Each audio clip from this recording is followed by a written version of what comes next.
Hello students, तो ये है लेक्चर नंबर 112.2।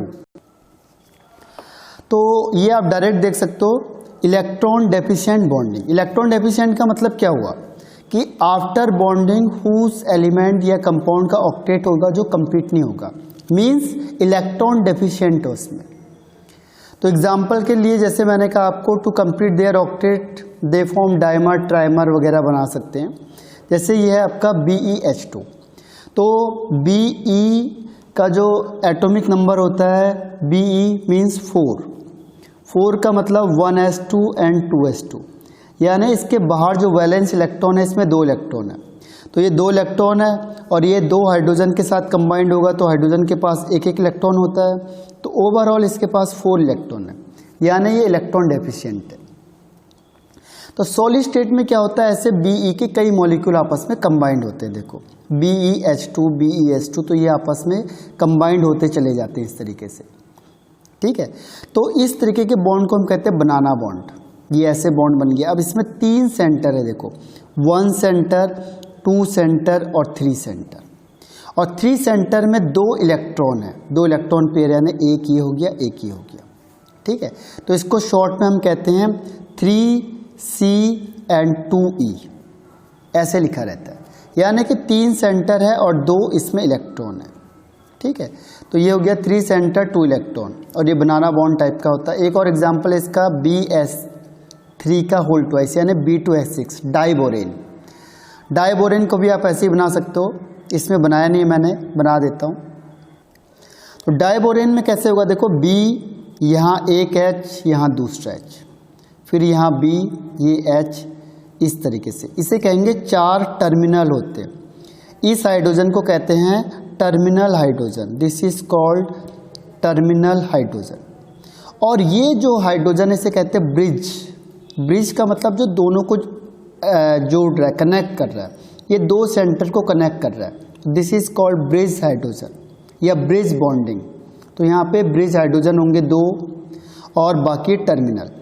तो अब ये देखो, अगर ये सपोज करो एक प्लेन में है, तो ये क्या होगा, ये दोनों के दोनों होंगे अबव द प्लेन। अगर ये दोनों कैसे हैं, अबव द प्लेन, प्लेन के ऊपर हैं, तो ये दोनों जो होंगे, ये दोनों क्या होंगे, बिलो द प्लेन होंगे। ये दोनों होते हैं बिलो द प्लेन। और इस तरीके का स्ट्रक्चर देखो, बनाना बॉन्ड बन गया, ठीक है। तो इसको भी हम कहेंगे 3 centre 2 electron, this is called 3 centre 2 electron. अब देखो इसके पूरे हो गए, यहाँ से अगर देखो आप तो 2 4 6 8, इसका ऑक्टेट कंप्लीट हो गया। इसका भी देखो 2 4 3 6 8, यानी ऑक्टेट कंप्लीट हो गया। तो ये कंपाउंड स्टेबल बन चुका है, ठीक है। ऐसे और एग्जांपल हैं, ऐसी सेम ये देखो Al के बाहर कितने होते हैं, 3 इलेक्ट्रॉन होते हैं, तो 1 2 3 हो गए, ठीक है। अब इसके सामने क्या लग गया, CH3 लग गया, तो CH3 यानी Al2Cl3 का 6। तो सेम कॉन्सेप्ट है, देखो ये बनाना बॉन्ड टाइप का बन गया।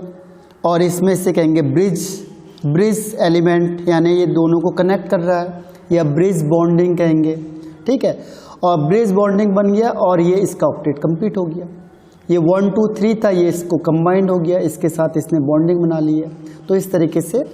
अब इसमें एक चीज़ और है, देखो ये है Al2Cl6, इसमें भी यही कॉन्सेप्ट होता है। देखो इसने अपना, क्योंकि Cl होता है जो इसके पास इलेक्ट्रॉन पेयर होता है, तो इसने अपना इलेक्ट्रॉन पेयर इसे डोनेट कर दिया।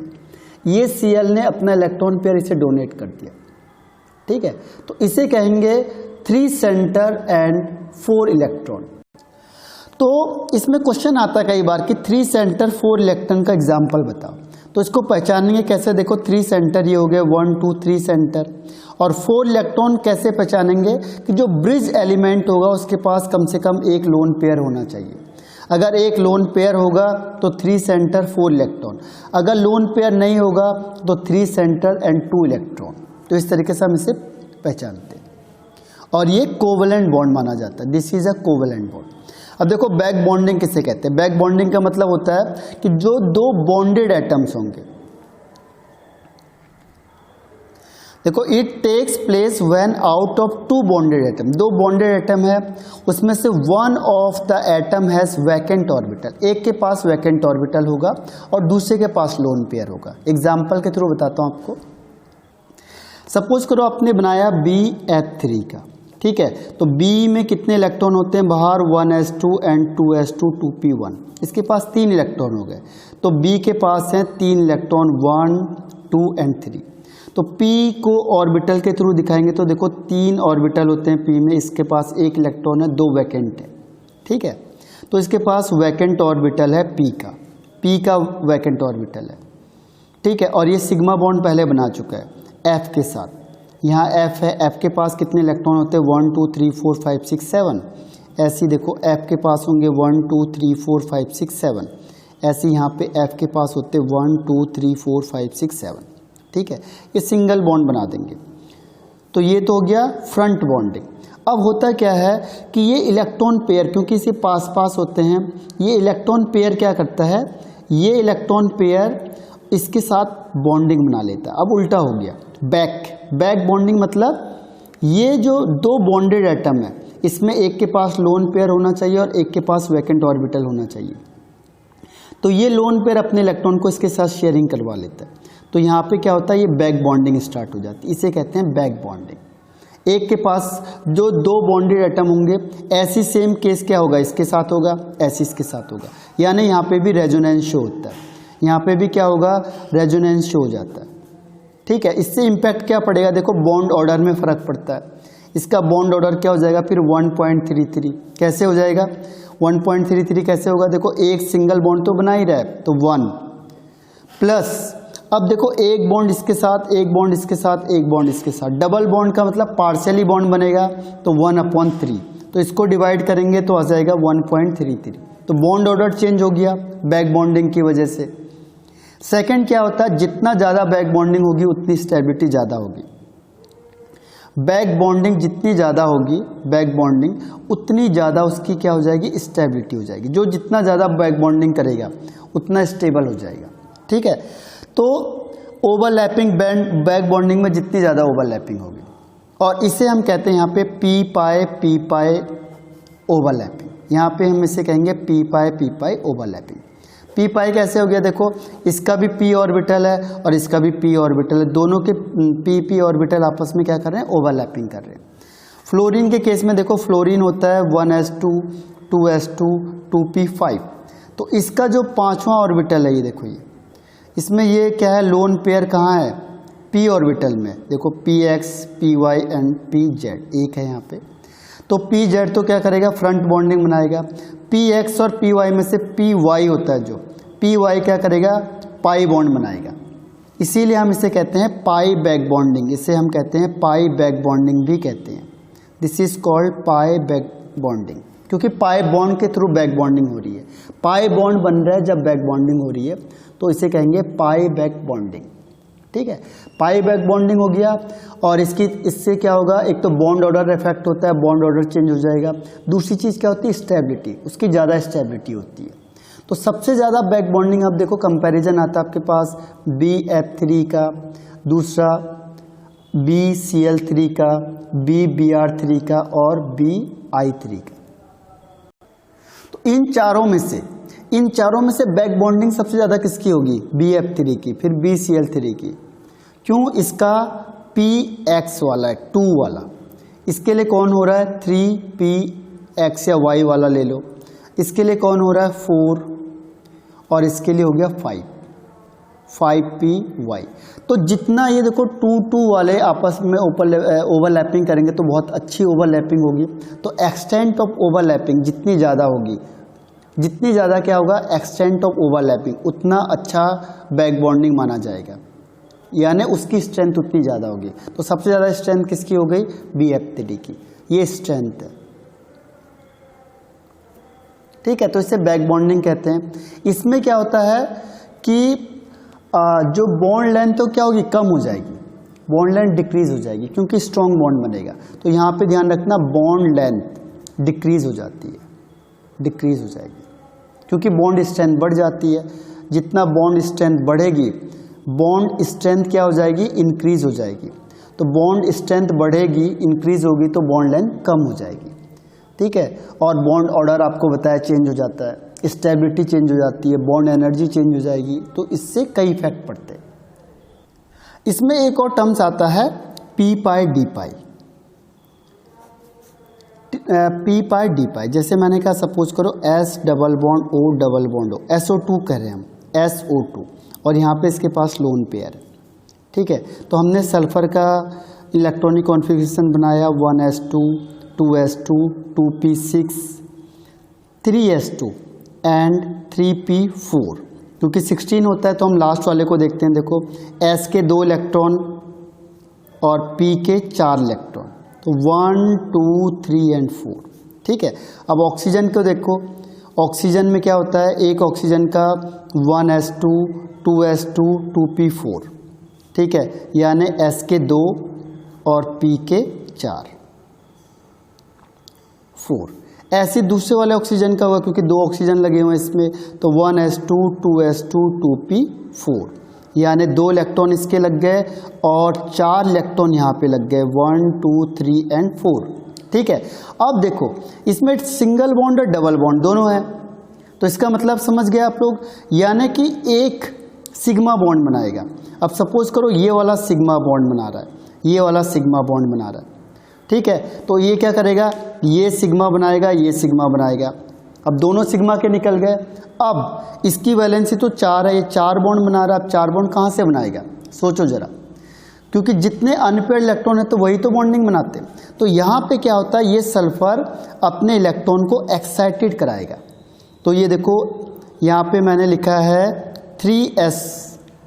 3s और उसके बाद देखो ये 3p है। तो 3p में एक क्या था, लोन पेयर था यहाँ पे, और बाकी ये सिंगल थे।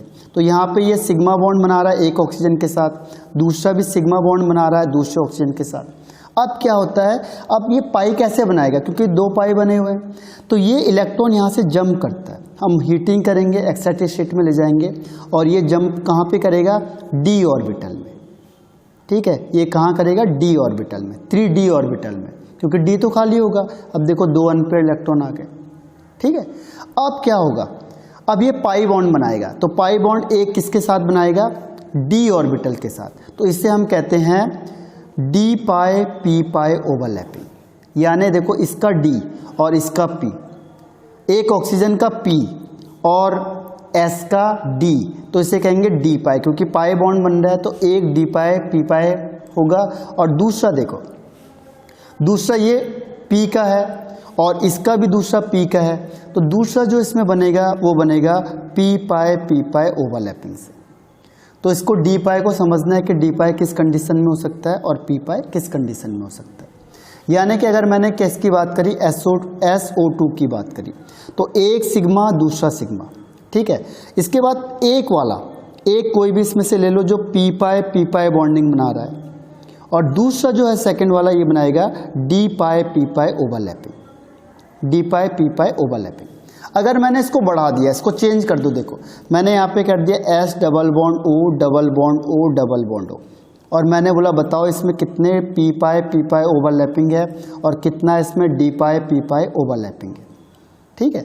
तो क्या होगा, अब देखो पाई बॉन्ड आएगा तो क्या होगा, बॉन्ड लेंथ तो कम होगी, पाई बॉन्ड की वजह से बॉन्ड लेंथ कम होगी। अब क्या होता है, अभी हमने बताया था जितना बॉन्डिंग ज़्यादा होगी बॉन्ड लेंथ कम हो जाएगी। अब p पाई d पाई कैसे पता चलेगा मुझे, तो मैंने क्या किया, सल्फर को लिया यहाँ से, सल्फर को हम करेंगे 1s2 2s2 2p6, उसके बाद 3s2 3p4। अब देखो यहाँ पे 6 बॉन्ड बना रहे, तो मुझे 6 अनपेयर्ड इलेक्ट्रॉन चाहिए और मैं लास्ट वाले से ही निकालूंगा। तो कैसे, देखो यहाँ पे S के 2 इलेक्ट्रॉन और P के 4 इलेक्ट्रॉन, 1 2 3 एंड 4। अभी तो मेरे पास 2 ही अनपेयर्ड इलेक्ट्रॉन है, लेकिन मुझे क्या करना है, D को खाली रखना है। इसमें D भी होता है, जो 3 होता है, देखो 3 में 3D भी पॉसिबल है, तो D खाली है। तो अब मैं इलेक्ट्रॉन को जंप कराऊंगा। देखो पहली बार मैंने हीटिंग करी तो यहाँ से इलेक्ट्रॉन निकलेगा, यहाँ पहुँच गया। दूसरी बार मैंने हीटिंग करी तो यहाँ से इलेक्ट्रॉन पहुँचा, यहाँ पहुँच गया। अब कितने अनपेयर्ड इलेक्ट्रॉन हो गए, देखो 1 2 3 4 5 6। अब इस 6 बॉन्ड बना सकता है, और यहाँ पे भी 1 2 3 4 5 6 है, ठीक है। अब इसमें से देखो 3 सिग्मा है। सपोज करो ये वाला सिग्मा बना रहा है ऑक्सीजन के साथ, ये वाला भी सिग्मा बनाएगा ऑक्सीजन के साथ, और ये वाला भी सिग्मा बनाएगा ऑक्सीजन के साथ। 3 सिग्मा बॉन्ड बन गए। अब इसके पास 3 बचे हैं, तो देखो एक P के साथ बना रहा है, तो इसका मतलब एक होगा आपका P पाई बॉन्डिंग। क्यों होगा? क्योंकि ऑक्सीजन का तो P ही है, ऑक्सीजन के पास तो D पॉसिबल ही नहीं है, तो ऑक्सीजन का P पाई बनेगा और इसका भी P पाई बन रहा है। दूसरा बॉन्ड जो इसके साथ बनेगा, देखो अब दूसरी पॉसिबिलिटी ये है, अब इसके साथ बनेगा तो क्या बनेगा? D पाई P पाई बॉन्ड, तो सेकंड वाला आपका बनेगा D पाई P पाई, और तीसरा भी D का है देखो, तो तीसरा बनेगा D पाई P पाई बॉन्ड। तो इस तरीके से D पाई P पाई बॉन्ड भी पॉसिबल है। D पाई बनता कैसे, देखो एक बार बता देता हूँ। D ऑर्बिटल कैसे बनता है? D ऑर्बिटल ये बनता है इस तरीके से, डबल डम्बल। P कैसे बनेगा? इस तरीके से बना दो आप इसको, इस तरीके से, तो ये ओवरलैपिंग हो जाती है। इसे कहते हैं, this is called D pi P pi overlapping, D pi P pi overlapping.